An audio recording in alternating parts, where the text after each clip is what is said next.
नमस्ते प्यारे विद्यार्थियों। राजेश पायलट राजकीय स्नातकोत्तर महाविद्यालय लालसोट के यूट्यूब चैनल में आप सभी का हार्दिक स्वागत और अभिनंदन है।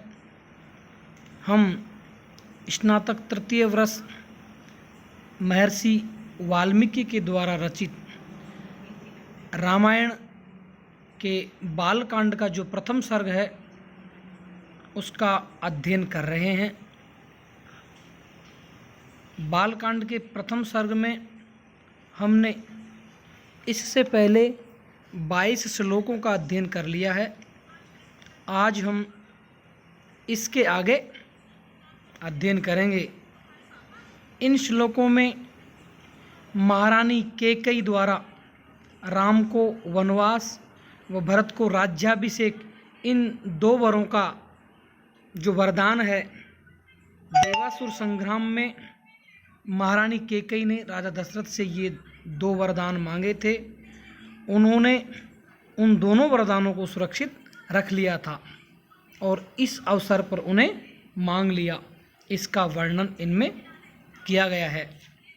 श्लोक है, स सत्यवचनाद् राजा धर्मपाशेन संयतः विवासयामास सुतं रामं दशरथ प्रियम्।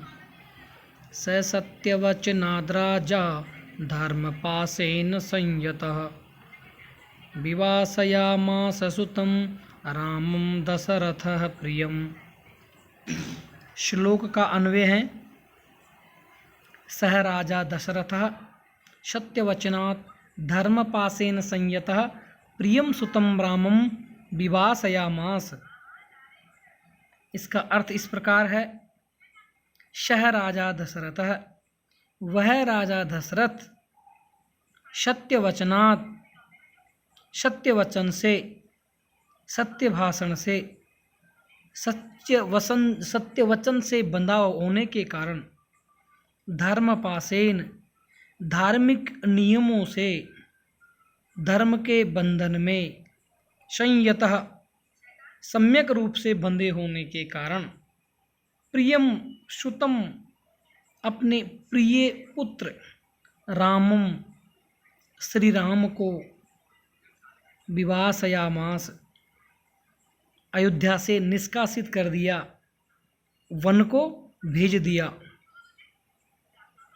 इस श्लोक में दशरथ द्वारा राम को वनवास भेजे जाने का वर्णन किया गया है। अयोध्या के उस राजा दशरथ ने सत्य वचनों से बंधे होने के कारण और धार्मिक नियमों से सम्यक रूप से बंधे होने के कारण अपने प्रिय पुत्र श्री राम को वन भेज दिया। अर्थात सत्यवादी राजा दशरथ धर्मपाश में बंधे हुए थे, इसलिए उन्होंने अपने प्रिय पुत्र रामचंद्र को वन में भेज दिया। इस श्लोक में धर्मपाशेन ये जो शब्द आया है, तो इसका धर्मस्य पाशः इति धर्मपाशः, ध्री धातु से बनने वाले धर्म अर्थात उचित अनुचित के नियमों से बंधे हुए थे। शास्त्रों में धर्म की परिभाषा इस प्रकार कही गई है कि उचित अनुचित अथवा कर्तव्य के भेद को जानना, समझना और उसका पालन करना धर्म कहा जाता है। धारणा धर्म इत्याहुर धर्मो धारयते प्रजा, यह स्याद धारण संयुक्त सधर्म इति निश्चयः।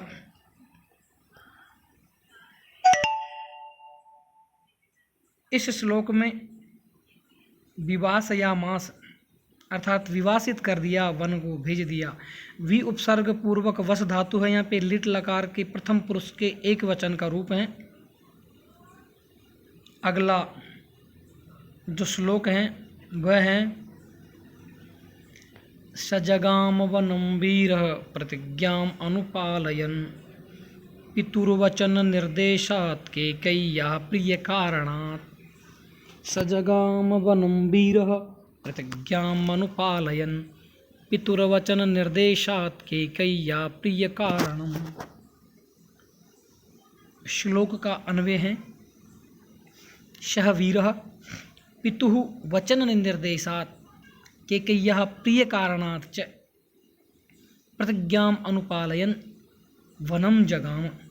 सह वीरः वह वीर श्री राम के लिए यहाँ पर आया है।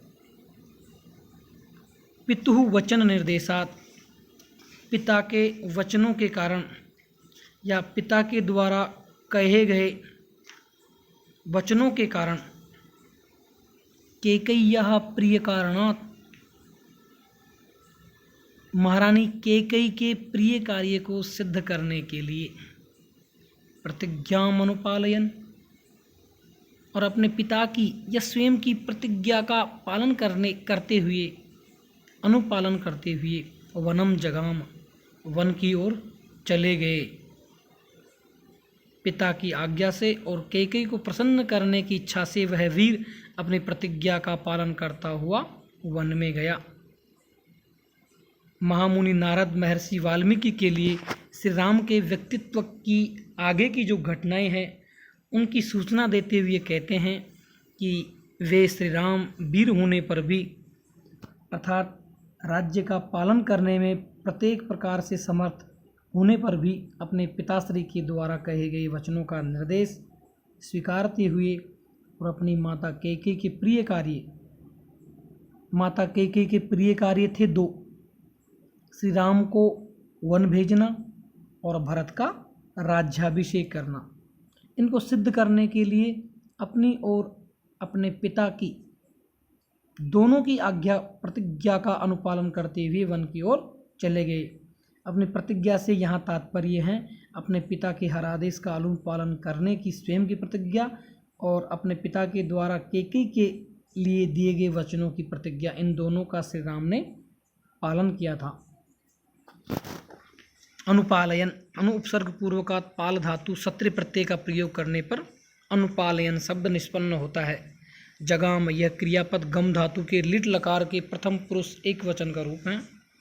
प्रतिज्ञा प्रति उपसर्ग पूर्वकात् ज्ञा धातु प्रतिज्ञा, जिसका अर्थ होता है दृढ़ता पूर्वक धारण करने योग्य विचार अथवा वचन। पितुः पद पितृ शब्द की षष्ठी विभक्ति एक वचन का रूप है। धन्यवाद प्यारे विद्यार्थियों। अब हम आगे की कक्षा में आगे अध्ययन करेंगे। धन्यवाद।